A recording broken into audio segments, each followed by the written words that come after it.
നമസ്കാരം. K20യിലേക്ക് സ്വാഗതം. പനമ്പിള്ളിയുടെ കാലം മുതൽ മുകുന്ദപുരം കോൺഗ്രസിന്റെ ഉറച്ച കോട്ടയായിരുന്നു. 1957 തെരഞ്ഞെടുപ്പിൽ കമ്മ്യൂണിസ്റ്റ് പാർട്ടി ജയിച്ചെങ്കിലും പിന്നീട് ഈ മണ്ഡലത്തിൽ ജയിക്കുന്ന കമ്മ്യൂണിസ്റ്റുകാരൻ ഇ ബാലാനന്ദനാണ്. അതും 23 വർഷത്തിന് ശേഷം 1980-ൽ.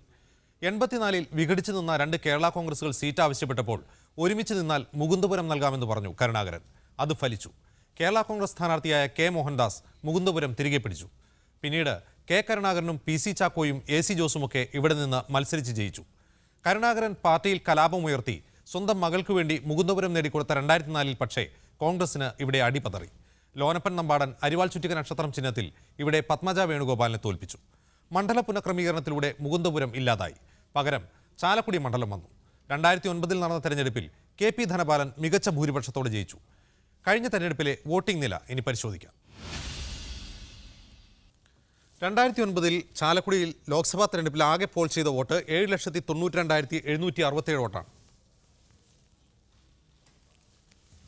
UDF സ്ഥാനാർത്ഥി KP ധനപാലൻ 50.33% വോട്ട് നേടി. അതായത് 3,99,035 വോട്ടാണ് KP ധനപാലന് ലഭിച്ചത്. LDF സ്ഥാനാർത്ഥി UP ജോസഫ്, അദ്ദേഹം 41.29% വോട്ടാണ് നേടിയത്. അതായത് 3,27,356 വോട്ടാണ് UP ജോസഫിന് ലഭിച്ചത്. അഡ്വക്കേറ്റ് KV സാബു BJP സ്ഥാനാർത്ഥി, അദ്ദേഹത്തിന് 5.72% വോട്ട് ലഭിച്ചു. അതായത് 45,367 വോട്ടാണ് അഡ്വക്കേറ്റ് KV സാബുവിന് ലഭിച്ചത്. പഴയ മുകുന്ദപുരം പോലെയല്ല, LDF തുടർച്ചയായി ജയിച്ചു വരുന്ന ചില അസംബ്ലി മണ്ഡലങ്ങൾ ചാലക്കുടിയിലുണ്ട്. പെരുമ്പാവൂരാണ് അതിലൊന്ന്. കയ്പമംഗലത്ത് VS സുനിൽകുമാർ വൻ മാർജിനിലാണ് ജയിച്ചത്. പോയ തെരഞ്ഞെടുപ്പിലെ അസംബ്ലി മണ്ഡലങ്ങളിലെ ഭൂരിപക്ഷം ഇനി നോക്കാം. കയ്പമംഗലം നിയോജകമണ്ഡലത്തിൽ VS സുനിൽകുമാർ CPIയുടെ LDF സ്ഥാനാർത്ഥി, അദ്ദേഹത്തിന് ലഭിച്ച ഭൂരിപക്ഷം 13,570 വോട്ടാണ്. ചാലക്കുടി ലോക്സഭാ മണ്ഡലത്തിലെ ചാലക്കുടി അസംബ്ലി നിയോജക മണ്ഡലത്തിൽ BD ദേവസി CPMന്റെ LDF സ്ഥാനാർത്ഥി, അദ്ദേഹത്തിന് ലഭിച്ച ഭൂരിപക്ഷം 2,549 വോട്ടാണ്. പെരുമ്പാവൂർ അസംബ്ലി നിയോജക മണ്ഡലത്തിൽ CPMന്റെ LDF സ്ഥാനാർത്ഥി സാജു പോൾ, അദ്ദേഹത്തിന് ലഭിച്ച ഭൂരിപക്ഷം 3,382 വോട്ടാണ്. അങ്കമാലി നിയോജക മണ്ഡലത്തിൽ ജോസ് തെറ്റയിൽ ജനതാദൾ സെക്യുലറിന്റെ LDF സ്ഥാനാർത്ഥി, അദ്ദേഹത്തിന് ലഭിച്ച ഭൂരിപക്ഷം 7,170 വോട്ടാണ്. ആലുവ നിയോജക മണ്ഡലത്തിൽ UDF സ്ഥാനാർത്ഥി കോൺഗ്രസിന്റെ അൻവർ സാദത്ത്, അദ്ദേഹത്തിന് ലഭിച്ച ഭൂരിപക്ഷം 13,214 വോട്ടാണ്. കുന്നത്തുനാട് നിയോജക മണ്ഡലത്തിൽ കോൺഗ്രസിന്റെ UDF സ്ഥാനാർത്ഥി VP സജീന്ദ്രൻ, അദ്ദേഹത്തിന്റെ ഭൂരിപക്ഷം 8,732 വോട്ടാണ്. കൊടുങ്ങല്ലൂർ നിയോജക മണ്ഡലത്തിൽ കോൺഗ്രസിന്റെ UDF സ്ഥാനാർത്ഥി TN പ്രതാപൻ, അദ്ദേഹത്തിന് ലഭിച്ച ഭൂരിപക്ഷം 9,432 വോട്ടിന്റെ ഭൂരിപക്ഷമാണ്. കഴിഞ്ഞ അസംബ്ലി തെരഞ്ഞെടുപ്പിലെ ഭൂരിപക്ഷ പ്രകാരം കേവലം 4,707 വോട്ടിന്റെ ഭൂരിപക്ഷമേ UDFന് ചാലക്കുടിയിലുള്ളൂ. ലോക്സഭയിൽ ഈ പ്രകടനം LDF കാഴ്ചവെച്ചാൽ ചാലക്കുടിയിൽ UDF വിയർക്കും. പക്ഷേ ഇക്കുറി സിറ്റിംഗ് MP ധനപാലന് തൃശൂരാണ് കോൺഗ്രസ് നൽകിയ സീറ്റ്. പകരം തൃശൂരിൽ പ്രാദേശിക കോൺഗ്രസ് നേതൃത്വത്തിന്റെ എതിർപ്പ് മൂലം PC ചാക്കോയ്ക്ക് ചാലക്കുടി നൽകി. ചാക്കോ കോൺഗ്രസിന്റെ ദേശീയ നേതാവാണ്. പക്ഷേ സിറ്റിംഗ് സീറ്റിൽ എതിർപ്പുയർന്നത് തുടക്കത്തിലെ തിരിച്ചടിയായി. സിനിമാ താരം ഇന്നസെന്റാണ് ചാലക്കുടിയിൽ LDF സ്ഥാനാർത്ഥി. അടിയൊഴുക്കുകൾ ഉണ്ടായില്ലെങ്കിൽ ചാക്കോയ്ക്ക് ചാലക്കുടിയിൽ വിജയം ഉറപ്പാണ്. പക്ഷേ 2009-ലെ ചാലക്കുടിയല്ല, 2014-ലെ ചാലക്കുടി. സന്ധ്യാലക്ഷ്മന്റെ റിപ്പോർട്ടിലേക്ക്.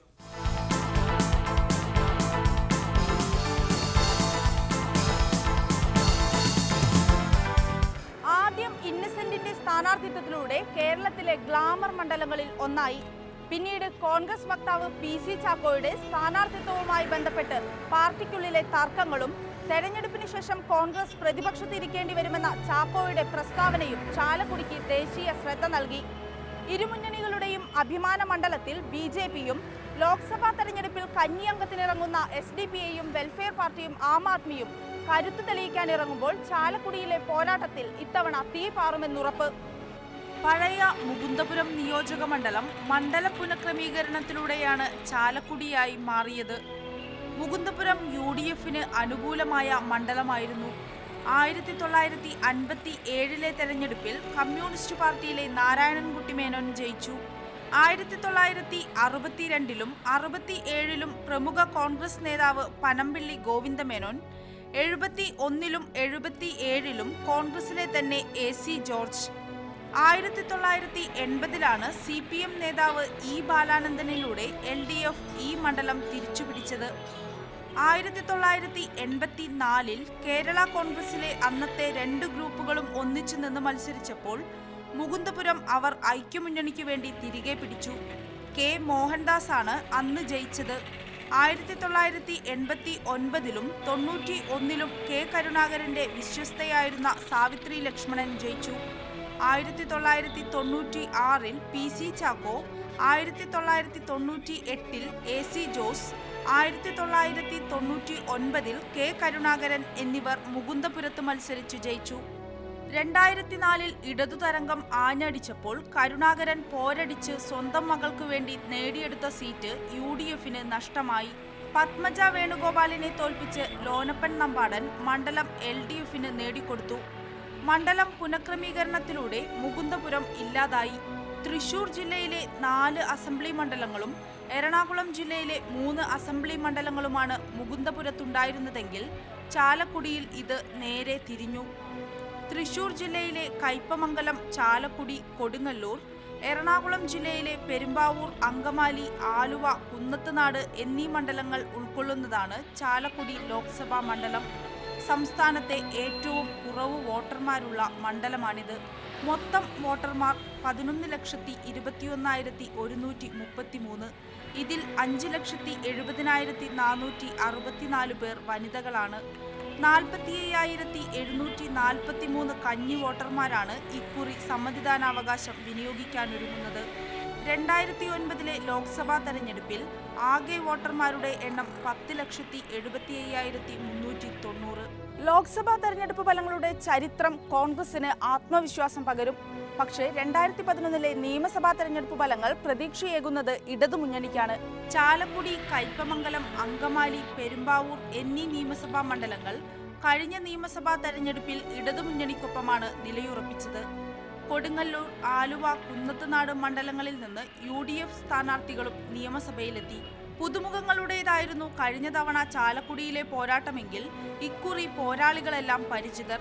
ദേശീയ രാഷ്ട്രീയത്തിൽ ശ്രദ്ധേയനായ പി സി ചാക്കോയും വെള്ളിത്തിരയിലെ താരം ഇന്നസെന്റും ഇരുമുന്നണികൾക്ക് വേണ്ടി രംഗത്തിറങ്ങിയപ്പോൾ ചാലക്കുടിയിലെ വേനൽ ചൂടും തെരഞ്ഞെടുപ്പ് ചൂടും ഒപ്പത്തിനൊപ്പമായി. കത്തോലിക്ക സഭയുടെയും തൃശൂർ മണ്ഡലത്തിലെ പാർട്ടിക്കുള്ളിലെയും എതിർപ്പുകളെ തുടർന്ന് ഹൈക്കമാൻഡിലുള്ള സ്വാധീനം ഉപയോഗിച്ച് ചാലക്കുടിയിലേക്ക് കൂടുമാറുകയായിരുന്നു പി സി ചാക്കോ. തെരഞ്ഞെടുപ്പിൽ ദേശീയ രാഷ്ട്രീയം തന്നെയാണ് മുഖ്യ വിഷയമെന്നും മണ്ഡലമാറ്റം തനിക്കും KP ധനപാലനും ഒരുപോലെ ഗുണം ചെയ്യുമെന്നും ചാക്കോ പറയുന്നു. അങ്ങനെ വികസനത്തിൻ്റെ കാര്യത്തിൽ പുതിയ ആശയങ്ങൾ നടപ്പാക്കാൻ കഴിയണം എന്നുള്ളതാണ്. മണ്ഡലമാറ്റം ഒരു സാധാരണ സംഭവമാണ്. എന്നെ സംബന്ധിച്ച് ഞാൻ കേരളത്തിൽ 5 നിയോജക മണ്ഡലങ്ങളിൽ മത്സരിച്ചിട്ടുണ്ട്. പാർട്ടി കാലാകാലങ്ങളിൽ തീരുമാനിക്കുന്ന തീരുമാനം അത് ഏറ്റുവാങ്ങുക, അതൊന്നും ഞങ്ങളുടെ വ്യക്തിപരമായ തീരുമാനമല്ല. പക്ഷേ ഈ മാറ്റം എനിക്കും ശ്രീ ധനപാലനും ഒരുപോലെ ഗുണകരമാണ് എന്നാണ് ഞങ്ങളുടെ വിലയിരുത്തൽ. എന്നാൽ ചാലക്കുടിയിലേക്കുള്ള ചാക്കോയുടെ ഈ കൂടുമാറ്റം തന്നെയാണ് തെരഞ്ഞെടുപ്പിലെ ഇടതുമുന്നണിയുടെ പ്രചരണായുധങ്ങളിലൊന്ന്. സ്വന്തം മണ്ഡലത്തെ അഭിമുഖീകരിക്കാനാവാത്ത MP-യെ വോട്ടർമാർ സ്വീകരിക്കില്ലെന്നാണ് ഇടത് ക്യാമ്പ് പറയുന്നത്. ശ്രീ KP ധനപാലനെ തൃശ്ശൂരിലേക്ക് പറഞ്ഞു വിട്ടിരിക്കുകയാണ്. അവിടെ നിന്ന് ശ്രീ PC ചാക്കോയെ പെരുമ്പാവൂർ, ചാലക്കുടിയിലേക്കും നിയോഗിച്ചിരിക്കുകയാണ്. ഇത് തന്നെ ഏറ്റവും വലിയൊരു വൈരുദ്ധ്യമാണ്. താരമെന്ന നിലയിലുള്ള ഇന്നസെന്റിന്റെ ജനപ്രീതി അനുകൂല ഘടകമാകുമെന്നാണ് ഇടതുമുന്നണിയുടെ ഉറച്ച പ്രതീക്ഷ. 45,000-ഓളം വരുന്ന പുതിയ വോട്ടർമാരും സ്ത്രീകളുടെ വോട്ടും ഇന്നസെന്റിന്റെ സ്ഥാനാർത്ഥിത്വത്തിന്റെ പശ്ചാത്തലത്തിൽ ഇടതു പ്രതീക്ഷകൾക്ക് ബലമേകുന്നു. 2004-ൽ ലോനപ്പൻ നമ്പാടനെ ഗോദയിലിറക്കിയ പരീക്ഷണം തന്നെയാണ് ഇന്നസെന്റിലൂടെ ഇത്തവണ ഇടതുമുന്നണി നോട്ടമിടുന്നത്. സ്വതസിദ്ധമായ തന്റെ നർമ്മം തന്നെയാണ് രാഷ്ട്രീയ പ്രചരണത്തിലും ഇന്നസെന്റ് മൂർച്ചയുള്ള ആയുധമാക്കി പയറ്റുന്നത്. ഒപ്പം തന്റെ കമ്മ്യൂണിസ്റ്റ് പാരമ്പര്യം തുറന്നു പറഞ്ഞ് സ്ഥാനാർത്ഥിത്വത്തിനെതിരെയുള്ള വിമർശനങ്ങളുടെ മുനയൊടിക്കുകയാണ് ഇന്നസെന്റ്. സാധാരണ ഏത് ബിസിനസ് ചെയ്താലും 6 മാസത്തിൽ കൂടി നീണ്ടു നിൽക്കുക, അതൊരു ഗുരുത്വമാണ്. പക്ഷേ പഠിച്ചുകൊണ്ടിരിക്കുമ്പോൾ അങ്ങനെയല്ല. ഒരു ക്ലാസ്സിൽ പഠിച്ചത് കുറേ കൊല്ലം. നമുക്കൊരു അധ്യാപകനെ ഇഷ്ടപ്പെട്ടാൽ പെട്ടെന്ന് അവിടെ നിന്ന് പോവുകയാണ്. അപ്പം അങ്ങനെ ഒരുപാട് അധ്യാപകരെ നമ്മൾ കണ്ടു, ഇഷ്ടപ്പെട്ടു. വിദ്യാഭ്യാസ സമയത്തും പലരും എഴുതിയ പുസ്തകങ്ങളിലെ സയൻസും സോഷ്യൽ സ്റ്റഡിയും അല്ല ഞാൻ കൂടുതൽ പഠിച്ചത്. ഈ ക്ലാസ് മുറികളുടെ അപ്പുറത്തുള്ള ഒരുപാട് കാര്യങ്ങൾ, പലരുടെ വീട്ടിലുമുള്ള വേദനകൾ, അതെല്ലാം അന്ന് മനസ്സിലാക്കിയിട്ടുള്ള ഒരാൾ. മണ്ഡലത്തിന്റെ വികസന മുരടിപ്പ് ചൂണ്ടിക്കാട്ടിയും ചാലക്കുടിക്ക് പുത്തൻ വികസന ആശയങ്ങൾ മുന്നോട്ട് വെച്ചും താരപരിവേഷത്തിന് പുറത്തു കടന്നുമാണ് ഇന്നസെന്റിന്റെ വോട്ടുപിടുത്തം. അവരൊക്കെ വെള്ളം പോലും നമുക്ക് കുടിക്കാൻ കിട്ടുന്നില്ല എന്ന് കേൾക്കുമ്പോൾ നമ്മളൊക്കെ ഈ വെള്ളമൊക്കെ നമുക്കൊരു യാതൊരു പ്രശ്നമില്ലാത്ത ആൾക്കാരാണ്, ഇഷ്ടംപോലെ കിട്ടുന്നുണ്ട്. അപ്പോൾ ഇതൊക്കെ നേരിൽ കാണുമ്പോൾ നമുക്ക് തോന്നുന്നുണ്ട് അതിനൊക്കെ എന്തെങ്കിലും ചെയ്യണം. ആ സംഭവങ്ങൾ നമ്മൾ ചെയ്യും. അതുപോലെ തന്നെ ഈ മെഡിസിൻസ്, മരുന്നുകൾ, ക്യാൻസർ പേഷ്യൻസിന് അതൊക്കെ ഒരു ഫ്രീ ആയിട്ട് തന്നെ വളരെ പാവപ്പെട്ടവർക്ക് കൊടുക്കാനുള്ളൊരു ഏർപ്പാട് ഗവൺമെൻറ് കൈക്കൊണ്ടേ പാടും. അതുപോലെ തന്നെ ഇൻഷുറൻസ് നമ്മൾ കയ്യിൽ കാശെടുത്ത് കൊടുക്കത്തില്ല. അമ്മ എന്ന് പറഞ്ഞ സംഘടനയിൽ ഞങ്ങൾക്ക് ഇൻഷുറൻസ് ഉണ്ട്, ഞങ്ങളുടെ ആൾക്കാർക്ക് എല്ലാവർക്കും. അത് അമ്മ എന്ന് പറഞ്ഞ സംഘടനയാണ് ചെയ്യുന്നത്. ഇവിടെയും ഗവൺമെൻറ് തന്നെ തീരെ ഇല്ലാത്ത ആളുകൾക്ക് ഇൻഷുറൻസ് അവർ തന്നെ ചെയ്ത് അവർക്ക് ഇതുപോലുള്ള മെഡിസിൻസ്, ഒരുപാട് മെഡിസിൻസും കാര്യങ്ങളൊക്കെ കിട്ടാതെ ഒരുപാട് ആളുകൾ മരിച്ചു പോകുന്നുണ്ട്. ഹാർട്ട് കുഴപ്പമുള്ള ആൾക്കാർ ഹോസ്പിറ്റലിൽ പോയി കഴിഞ്ഞിട്ടുണ്ടെങ്കിൽ അവരെ കൊണ്ടൊന്നാവില്ല ഇത്രയും തുക കൊടുക്കാനായിട്ട്. അപ്പോൾ അങ്ങനെയുള്ള കാര്യങ്ങൾക്ക് ഞാൻ മുൻപോട്ട് ഇറങ്ങും. കാരണം നമ്മളൊരു ഹോസ്പിറ്റൽ ലൈഫും ജീവിതവും ഇപ്പോൾ കണ്ടതാണ്. അഡ്വക്കേറ്റ് ബി ഗോപാലകൃഷ്ണനെയാണ് BJP ഇത്തവണ രംഗത്തിറക്കിയിരിക്കുന്നത്. കഴിഞ്ഞ ലോക്സഭാ തെരഞ്ഞെടുപ്പിൽ 45,367 വോട്ടുകളാണ് BJPക്ക് ലഭിച്ചത്. 2011 നിയമസഭാ തെരഞ്ഞെടുപ്പ് ഫലത്തിന്റെ അടിസ്ഥാനത്തിൽ ചാലക്കുടി മണ്ഡലത്തിൽ 2000-നടുത്ത് വോട്ടുകളുടെ വർധനയും പാർട്ടിക്കുണ്ടായി. മോഡി തരംഗം യാഥാർത്ഥ്യമാകുമെന്നും തെരഞ്ഞെടുപ്പിന് ശേഷം കോൺഗ്രസ് പ്രതിപക്ഷത്തിരിക്കുമെന്ന PC ചാക്കോയുടെ പ്രതികരണം ഇത് മനസ്സിലാക്കിയാണെന്നും BJP പറയുന്നു. ജനഹിതം BJPക്ക് അനുകൂലമാണ്, ഒരു മാറ്റത്തിന് അനുകൂലമാണ്. മാറ്റം ഇന്ത്യ മുഴുവൻ ഉണ്ടാകുന്നു, ഡൽഹിയിലുണ്ടായി, ലോകത്തിലുണ്ടായി. ഇപ്രാവശ്യത്തെ പ്രധാനമന്ത്രി ഭാരതീയ ജനതാ പാർട്ടിയുടെ നരേന്ദ്രമോദി ആയിരിക്കും. ലോക്സഭാ തെരഞ്ഞെടുപ്പിൽ കഞ്ഞി അംഗത്തിനിറങ്ങുന്ന Aam Aadmi, welfare party, SDPI എന്നിവരും മണ്ഡലത്തിൽ സജീവമായി പ്രചരണ രംഗത്തുണ്ട്. ജീവകാരുണ്യ പ്രവർത്തനങ്ങൾക്ക് നേതൃത്വം നൽകുന്ന ആൽഫ പാലിയേറ്റീവിന്റെ സ്ഥാപകനായ KM നൂറുദ്ദീനാണ് ആം ആദ്മിക്ക് വേണ്ടി കളത്തിലുള്ളത്. ജനസഭകളാണ് ആം ആദ്മിയുടെ പ്രധാന പ്രചരണ വേദികൾ. ഇതിനോടകം 40ഓളം മണ്ഡലങ്ങളിൽ ജനസഭ പൂർത്തിയായി. പുതുതലമുറയിലും സ്ത്രീ വോട്ടർമാരിലുമാണ് ആം ആദ്മിയുടെ കണ്ണ്. ഒരു ലക്ഷം പുതിയ വോട്ടർമാർ 18 വയസ്സിനും 22 വയസ്സിനിടയിലുള്ള അവരിൽ നിന്നുള്ള വലിയ പിന്തുണയാണ് ഉണ്ടായിക്കൊണ്ടിരിക്കുന്നത്. പല വിദ്യാർത്ഥികളും ഞങ്ങൾ അന്വേഷിച്ച് വരുന്നു. അതേപോലെ തന്നെ മറ്റൊരു വിഭാഗം സ്ത്രീകളാണ്. സ്ത്രീകൾ ആണ് കുടുംബത്തിൻ്റെ ഭാരം മുഴുവൻ ചുമക്കുന്നത്. നമ്മുടെ നാട്ടിലെ സ്ത്രീകളിൽ നല്ലൊരു പങ്കും വീട്ടമ്മമാരാണ്. ഇപ്പം ഗ്യാസിൻ്റെ പ്രൈസ് കൂടുകയാണെങ്കിലും നിത്യോപയോഗ സാധനങ്ങളുടെ പ്രൈസ് കൂടുകയാണെങ്കിലും അവർക്ക് കിട്ടുന്ന വരുമാനം അതേ വരുമാനം തന്നെ വ്യത്യാസമില്ല. അപ്പോൾ അതെങ്ങനെ ഇതെല്ലാം കൂട്ടി യോജിപ്പിക്കുന്നുള്ളൊരു വലിയ പ്രശ്നം നേരിടുന്നത്. അപ്പോൾ അവരും ഇതിൻ്റെ ആം ആദ്മി പാർട്ടിക്ക് സപ്പോർട്ടായിട്ട് വരുന്നു. ഇപ്പോൾ ഒരു നല്ലൊരു ജനവിഭാഗം ആം ആദ്മി പാർട്ടിക്ക് സപ്പോർട്ടായിട്ട് ഉരുത്തിരിഞ്ഞ് വരുന്നുണ്ട്. വെൽഫെയർ പാർട്ടി ഏറെ പ്രതീക്ഷ പുലർത്തുന്ന മണ്ഡലമാണ് ചാലക്കുടി. സംസ്ഥാന ജനറൽ സെക്രട്ടറി K അംബുജാക്ഷനെയാണ് പാർട്ടി ഇവിടെ രംഗത്തിറക്കിയിരിക്കുന്നത്. വളരെ മുമ്പേ പ്രചരണം തുടങ്ങി അംബുജാക്ഷൻ. സാമൂഹ്യ പ്രവർത്തകൻ എന്ന നിലയിൽ ചാലക്കുടി മണ്ഡലത്തിൽ സുപരിചിതനാണ് അംബുജാക്ഷൻ. ഈ തെരഞ്ഞെടുപ്പിൽ വലിയ പ്രതീക്ഷയുണ്ട്. നമ്മളിപ്പോൾ ജനങ്ങൾക്കിടയിൽ ഇറങ്ങി 2ാം ഘട്ട ക്യാമ്പയിൻ പ്രവർത്തനം നടത്തുകയാണ്. പന്തലയ്ക്ക് നല്ല റെസ്പോൺസാണ് ജനങ്ങളിൽ നിന്ന് കിട്ടിക്കൊണ്ടിരിക്കുന്നത്. പൊതുവേ നമ്മൾ സമീപിക്കുന്ന ആയിരക്കണക്കിന് ആൾക്കാർ പ്രകടിപ്പിക്കുന്ന അഭിപ്രായം വളരെ പോസിറ്റീവാണ്. ക്രൈസ്തവ മുസ്ലിം വോട്ടുകൾ ചാലക്കുടിയിൽ നിർണായകമാണ്. പരമ്പരാഗതമായി UDFനൊപ്പം നിന്ന ചരിത്രമാണ് ക്രൈസ്തവ മുസ്ലിം മേഖലകൾക്കുള്ളത്. അങ്കമാലി, ചാലക്കുടി, കുന്നത്തുനാട് മേഖലകളിൽ ക്രിസ്ത്യൻ വോട്ടുകളും ആലുവ, പെരുമ്പാവൂർ മേഖലകളിലെ മുസ്ലിം വോട്ടുകളും UDFനെ സഹായിച്ച ചരിത്രമാണുള്ളത്. യാക്കോബായ ഓർത്തഡോക്സ് വിഭാഗങ്ങളുടെ മുഖ്യ തർക്ക വിഷയമായ തൃക്കുന്നത്ത് സെമിനാരി ചാലക്കുടി മണ്ഡലത്തിലെ ആലുവയിലാണ്. സെമിനാരി തർക്കത്തിൽ സർക്കാർ സ്വീകരിക്കുന്ന നിലപാടുകൾ ഇരുവിഭാഗങ്ങൾക്കുമിടയിൽ കടുത്ത അപ്രീതിക്കിടയാക്കിയിട്ടുണ്ട്. ഇത് രാഷ്ട്രീയക്കാരെ ഇത്രയും കുളമാക്കുന്നു. പറഞ്ഞ കാര്യങ്ങൾ തെക്കോട്ടുള്ള, അതായത് കോട്ടയം തൊട്ട് ആലപ്പുഴ, പത്തനംതിട്ട, കൊല്ലം, ഈ പറയുന്ന ഡിസ്ട്രിക്റ്റുകളിലുള്ള ഞങ്ങളുടെ ആൾക്കാരെന്ന് പറഞ്ഞാൽ കുറേ മിതവാദികളാണ്. അവരെ സംബന്ധിച്ചിടത്തോളം അവിടെ പ്രശ്നങ്ങളുമില്ല. ഇവിടെ എറണാകുളത്താണുള്ളത്. അപ്പോൾ ഇവിടുത്തെ ഇത് ചൂഷണം ചെയ്യുക എന്നത്, ഇവിടെ 3-4-5 മണ്ഡലങ്ങൾ ചൂഷണം ചെയ്യുക എന്നത് രാഷ്ട്രീയക്കാർക്ക് രണ്ടു കൂട്ടർക്കും, LDFനും UDFനും അത് വളരെ രസകരമായ കാര്യമാണ്. അതാണ് ഈ പ്രശ്നത്തിന് മൂലകാരണം. അടുത്തിടെ നടന്ന പെരിഞ്ഞനം കൊലപാതകം ഇടതുമുന്നണിക്ക് സൃഷ്ടിക്കുന്ന തലവേദന ചില്ലറയല്ല. മുന്നണിയുടെ ശക്തി കേന്ദ്രമായ കയ്പമംഗലം നിയമസഭാ മണ്ഡലത്തിൽ നടന്ന കൊലപാതകം UDFന്റെ മുഖ്യ പ്രചരണായുധങ്ങളിൽ ഒന്നാണ്. കൊലപാതക കേസിൽ CPM ലോക്കൽ സെക്രട്ടറി ഉൾപ്പെടെ അറസ്റ്റിലായത് ഇടതുമുന്നണിയെ പ്രതിരോധത്തിലാക്കിയിട്ടുണ്ട്. പ്രത്യേകിച്ചും തൃശ്ശൂർ ജില്ലയുടെയും കേരളത്തിൻ്റെയും തീരപ്രദേശങ്ങളിൽ വർഗീയ ഫാസിസ്റ്റ് ശക്തികൾ അതിഗൗരവമായ രീതിയിലുള്ള ഇടപെടൽ നടത്തി വരികയാണ്. അതിൽ CPM ഉണ്ട്, BJP ഉണ്ട്, RSS ഉണ്ട്, അതുപോലെയുള്ള വിവിധ ഫാസിസ്റ്റ് ശക്തികളെല്ലാം ഇതിന് പുറകിലുണ്ട്. രാഷ്ട്രീയ സാമുദായിക വിഷയങ്ങൾക്കൊപ്പം മറ്റു ചില ഘടകങ്ങളും ചാലക്കുടിയുടെ വിധി നിർണ്ണയിക്കുന്നതിൽ നിർണായകം. വികസന പരിസ്ഥിതി പ്രശ്നങ്ങൾ ഇത്തവണ മുഖ്യ തെരഞ്ഞെടുപ്പ് ചർച്ചയാണ്. അനുദിനം വികസിക്കുന്ന കൊച്ചി നഗരത്തിനും തൃശ്ശൂരിനുമിടയിൽ കിടന്ന് വളർച്ച മുരടിച്ച ചിത്രമാണ് ചാലക്കുടിയുടേത്. വൻകിട പദ്ധതികളുടെ പട്ടികയിൽ നെടുമ്പാശ്ശേരി രാജ്യാന്തര വിമാനത്താവളം മാത്രം. വിമാനത്താവളത്തിന്റെ വികസന കാര്യങ്ങളിൽ മെല്ലെ പോക്കെന്ന അഭിപ്രായം പങ്കുവെക്കുന്നവരും കുറവല്ല.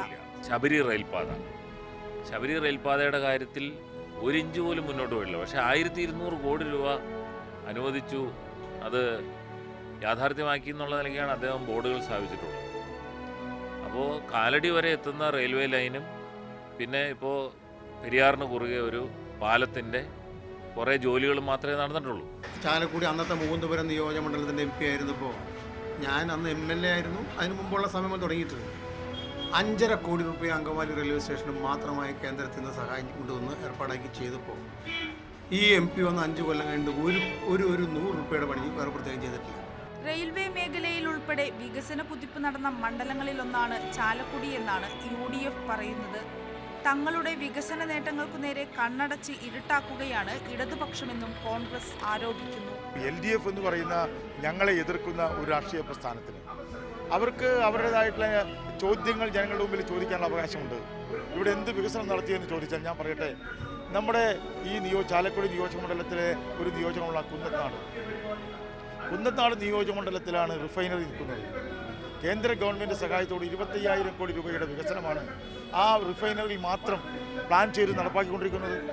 ആ കാര്യം അത് അവിടെ കൊണ്ടുവരുന്നതിൽ ചാലക്കുടിയുടെ MPയും എറണാകുളം MPയും ഒക്കെ വളരെ ശക്തമായി ഇടപെട്ടതുകൊണ്ടാണ് ആ വികസന പദ്ധതി യാഥാർത്ഥ്യമായി കേരളത്തിൻ്റെ ഒരു വലിയ നേട്ടമായിട്ട് മാറാൻ പോകുന്നത്. ചാലക്കുടി നിയോജകമണ്ഡലത്തിൽ പ്രധാനപ്പെട്ട റെയിൽവേ സ്റ്റേഷൻ ഒന്ന് ആലുവ, അങ്കമാലി, ചാലക്കുടി.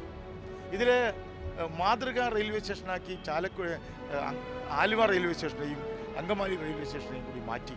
ശ്രീ ധനപാലൻ അദ്ദേഹത്തിൻ്റെ നിയോജകമണ്ഡലത്തിൽ ചാലക്കുടിയിൽ മാത്രം പുതിയ 5 വണ്ടികൾക്ക് സ്റ്റോപ്പ് അനുവദിച്ചു കൊടുത്ത ഒരു MPയാണ്. കഴിഞ്ഞ ഗവൺമെൻറ്റിൻ്റെ കാലത്ത് അവസാനത്തെ 1.5 വർഷക്കാലം മുസ്ലിം പൈതൃക പദ്ധതി സ്തംഭിച്ചു.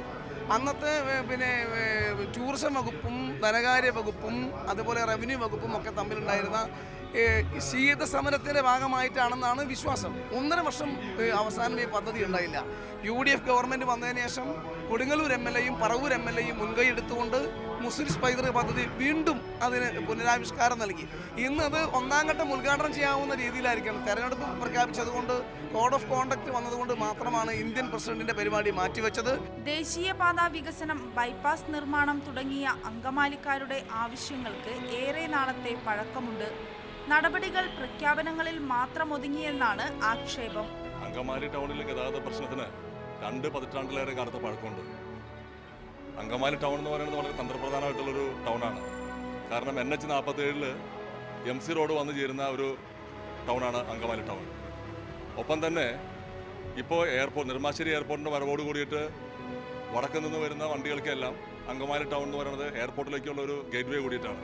മാത്രമല്ല ശബരിമലയിലേക്ക് പോകുന്ന ആളുകൾക്ക് മുഴുവൻ അങ്കമാലി ടൗണിൽ കൂടെ കടന്നു പോകുമ്പോൾ ഇത്രമേൽ തന്ത്രപ്രധാനമായ ഒരു ടൗണായിട്ടും 20 വർഷത്തിലേറെയായി ഈ പ്രശ്നം നിലനിൽക്കുകയും ഇവിടെയുള്ള പ്രമുഖ രാഷ്ട്രീയ പ്രസ്ഥാനങ്ങളൊന്നും തന്നെ പരസ്പരം കുറ്റം പറയുന്നതല്ലാതെ ഈ വിഷയത്തിൽ യാതൊരു പരിഹാരം ഉണ്ടാക്കാൻ വേണ്ടി ശ്രമിച്ചിട്ടില്ല.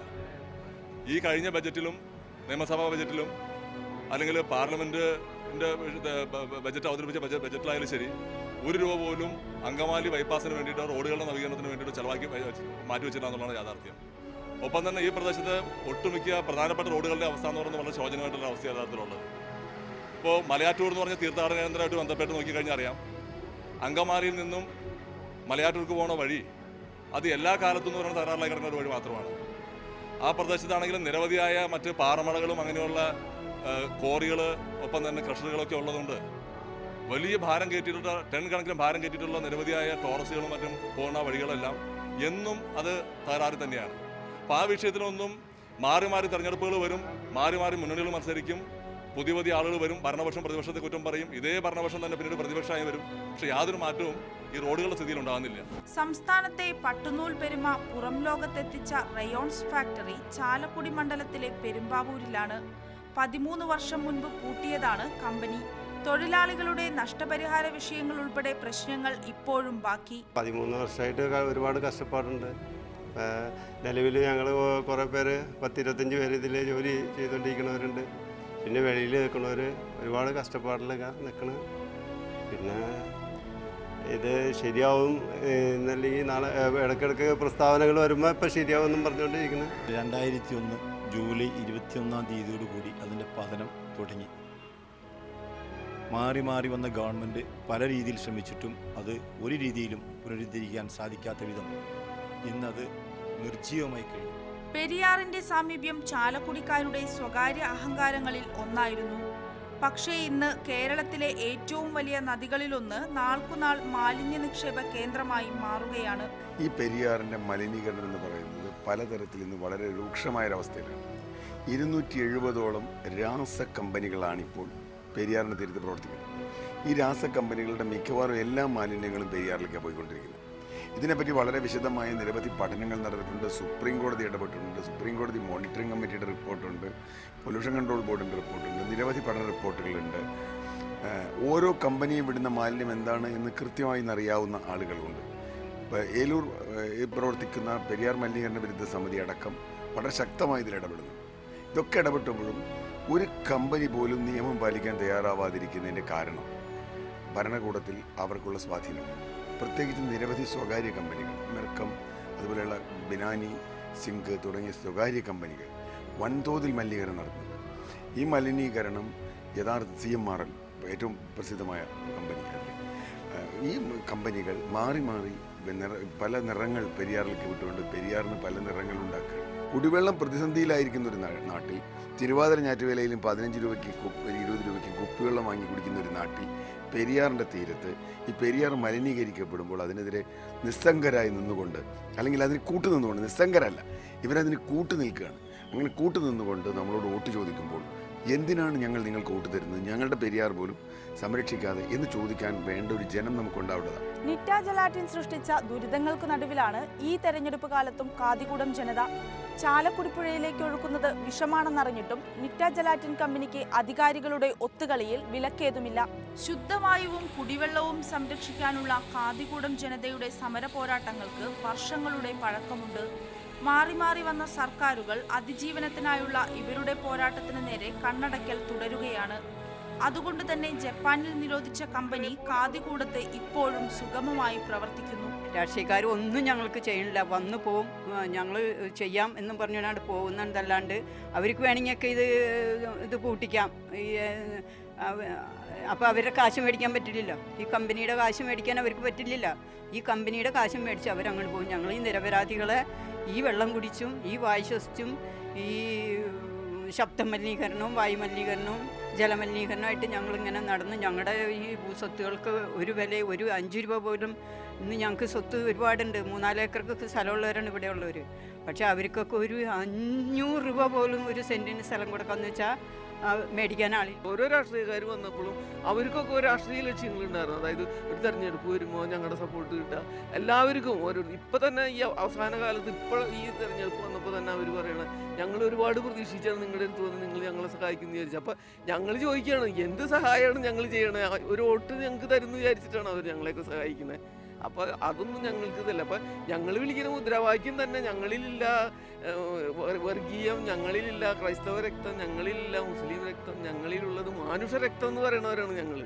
അപ്പോൾ അങ്ങനെ മുദ്രാവാക്യം വിളിക്കുന്നത് ഞങ്ങളോട്, നിങ്ങൾ സഹായിച്ചു, ഞങ്ങൾ സഹായിച്ചു, ഇപ്പം നിങ്ങൾ ഞങ്ങളെ സഹായിക്കുന്ന രാഷ്ട്രീയക്കാർ പറഞ്ഞതിൽ അർത്ഥമില്ല. ഈ തെരഞ്ഞെടുപ്പ് അവസാന പ്രതീക്ഷകളിൽ ഒന്നാണ് കാതികൂടത്തുകാർക്ക്. ഒപ്പം പ്രതിഷേധവും. തങ്ങളെ ജീവിക്കാൻ അനുവദിക്കാതെ കോർപ്പറേറ്റുകൾക്ക് വേണ്ടി നിലകൊള്ളുന്ന രാഷ്ട്രീയക്കാർക്ക് വോട്ട് നൽകേണ്ടെന്നാണ് ഇത്തവണ കാതികൂടത്തിന്റെ തീരുമാനം. അതുകൊണ്ട് തന്നെ കാതികൂടത്തെ അതിജീവന സമരത്തിന്റെ പ്രതീകമായി ജെയ്സനുണ്ട് സ്ഥാനാർത്ഥിയായി രംഗത്ത്.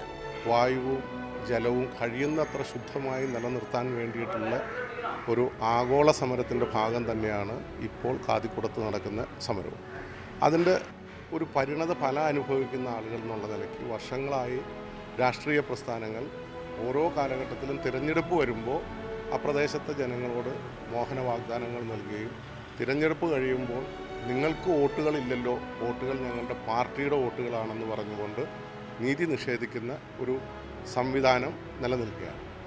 ആ നീതി നിഷേധത്തിനെതിരെ മുഖ്യധാര രാഷ്ട്രീയ പ്രസ്ഥാനങ്ങൾ നടത്തുന്ന നീതി നിഷേധത്തിന് എതിരായിട്ടും ഇതിനെല്ലാത്തിനും ഉപരിയായി ഇന്ന് ലോകത്തിലെമ്പാടും നിലനിൽക്കുന്ന പാരിസ്ഥിതിക വിഷയങ്ങളിൽ ഓരോ പ്രദേശത്ത് ഓരോ തരത്തിൽ പ്ലൈവുഡ് കമ്പനിയാണെങ്കിൽ പ്ലൈവുഡ് കമ്പനി, പാറമട വിഷയങ്ങൾ, അത്തരത്തിൽ ഒത്തിരിയേറെ പാരിസ്ഥിതിക വിഷയങ്ങൾ നിലനിൽക്കുന്നതുകൊണ്ട് ആ പാരിസ്ഥിതിക വിഷയങ്ങൾക്ക് വേണ്ടിയിട്ടുള്ള ഒരു സമരമുഖം, കൂട്ടായ സമരമുഖം തുറക്കുന്നതിന് വേണ്ടി ഉള്ള സംരംഭത്തിൻ്റെ ഭാഗമാണ് ഈ സ്ഥാനാർത്ഥി.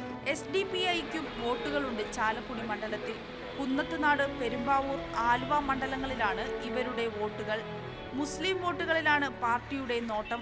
സംസ്ഥാന സെക്രട്ടറി ഷെഫീർ മുഹമ്മദിനെയാണ് അഭിമാന പോരാട്ടത്തിൽ പാർട്ടി പോരാട്ടത്തിനിറക്കിയിരിക്കുന്നത്. പോളിംഗ് ബൂത്തിലേക്ക് പോകുന്ന ചാലക്കുടിയിൽ ഇത്തവണ തെരഞ്ഞെടുപ്പ് ഫല പ്രവചനങ്ങൾ അസാധ്യമാണ്. ഇരു മുന്നണികൾക്കും പ്രതീക്ഷകൾ ഏറെയാണ്, ഒപ്പം ആശങ്കകളും. കഞ്ഞിക്കാർക്ക് കിട്ടുന്ന വോട്ടുകൾ ആരിൽ നിന്നാവും ചോരുക?